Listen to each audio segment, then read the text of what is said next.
De volta dos nossos comerciais, estamos hoje com a psicóloga doutora Marli Nagy Teodoro. Estamos falando, gente, a respeito da doença de Alzheimer. Agora, doutora, para as pessoas que cuidam dos pacientes portadores de Alzheimer, elas precisam também de um acompanhamento psicológico, porque é muito difícil de cuidar de uma pessoa que tem essa alteração. Né? Realmente, assim, essas pessoas que nós chamamos de cuidadores primários, que são os cuidadores que estão direto com o familiar, né? Uhum. Então, a gente diz familiar porque normalmente o cuidador é o familiar, né? O cuidador profissional ainda está até em falta, né?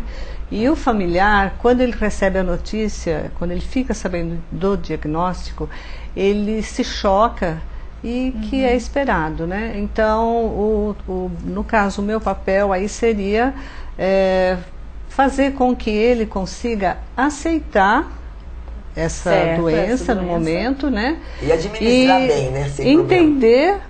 O que é realmente a doença, né? E através desse entendimento também propiciar condições para que ele aprenda como cuidar do paciente, né?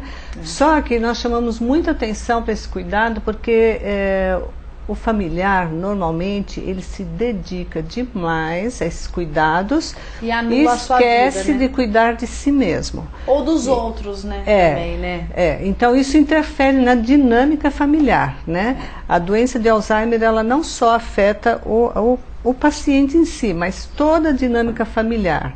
E, consequentemente, a própria sociedade, né?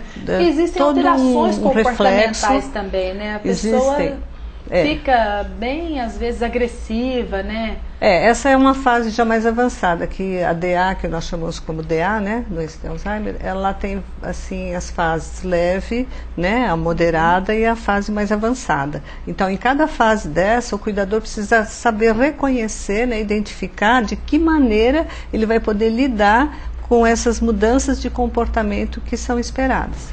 Bom, mas agora nós vamos ver uma externa da Dona Lourdes, que cuida do seu marido. Vamos lá. Foi assim, porque ele sempre me levava a fazer manicure. E eu percebia que o carro só ia para um lado, para o meu lado. Subia na guia, ia para o lado dos postes. Ele levantava de manhã cedo e ia buscar o leite e o pão. De repente, os amigos me traziam ele carregado. Ele caía na rua com pão, leite, tudo. Olha, o tempo, eu não tenho tempo para mim. O meu tempo é tudo para ele.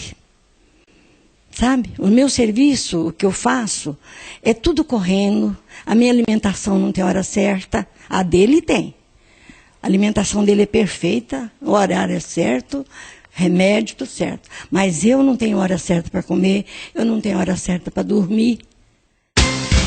Realmente é muito sério e a gente observa que há uma dedicação total dessa senhora para o seu marido. E por que tem que ficar com esse plantão 24 horas? Esse plantão acontece porque o paciente, ele perde a noção de orientação espacial, ele não sabe aonde ele está, ele se perde dentro da própria casa, ele no estágio mais avançado, ele não consegue identificar um objeto, ele pode pegar, por exemplo, uma faca e enfiar na boca sem saber que aquilo lá é perigoso, né?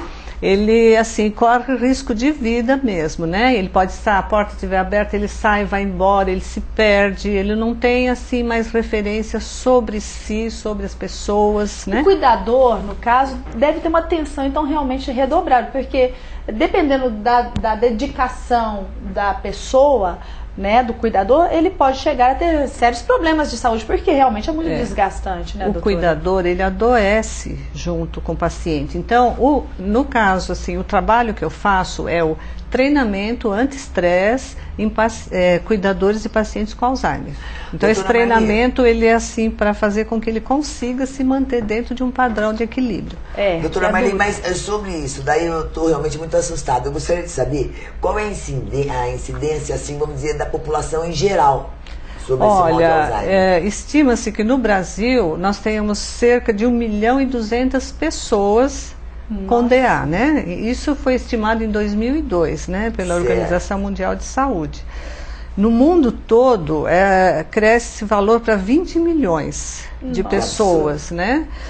E que esse valor ele vai aumentando. Então é esperado que dentro de uns 18 anos aproximadamente nós já tenhamos 34 milhões de pessoas com a doença de Alzheimer.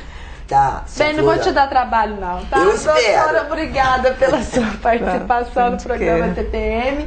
E eu tenho certeza que ajudou, pelo menos, a esclarecer um pouco mais a respeito dessa doença para muitas pessoas. Viu? Eu estou à disposição, né, o que for preciso, para poder ajudar a esclarecer melhor ainda, né? Obrigada, querida. Tchau, gente. Beijo pra você aí, se cuide.